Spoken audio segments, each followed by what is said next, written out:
Aiwa muri yeZimbabwe pazoshata manje noti tinoona kuti kukwidzwa kwakaitwa matoll fees nemataxes emuZimbabwe neparliament negovernment yaED mnangagwa zvanyasoratidza kuti zvaomera macitizens noti tinoona kuti Promise Mkwananzi spokesperson weTCC anouya omera nemacitizens anyatsoona kuti haazvezvi mataxes akaimposewa negovernment haaenderani nethe current economic situation iri kufesa macitizens emuZimbabwe. Aya muri yeZimbabwe ndokuti kana usati wasubscribe chibva wasubscribe this channel wolike utina on the bell icon nobotsvana maupdates anokupa pano paZim New Live. Aiwa muri yeZimbabwe tinoona kuti Promise Mkwananzi spokesperson weTCC anouya paTwitter yendo anouya achikopelera pamusoro pematoll fees nemataxes achiti we reject the taxes and the toll fees.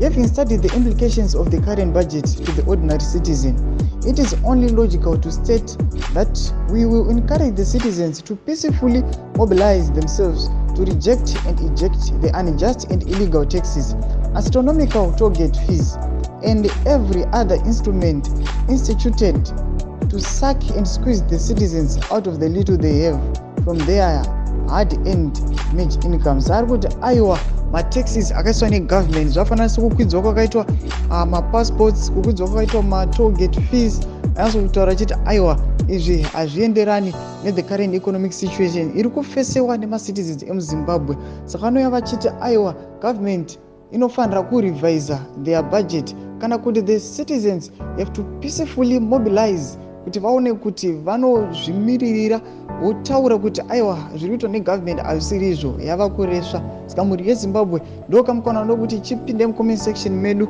mutiudze kuti munoti kudii pamusoro pekukwidzwa kwakaitwa mataxes nemarates emunyika yedu munyika yeZimbabwe. Aiwa muchilike kusubscribe pachekuti tina on the bell icon tomomutsvana maupdates anokupai pano paZim New Live.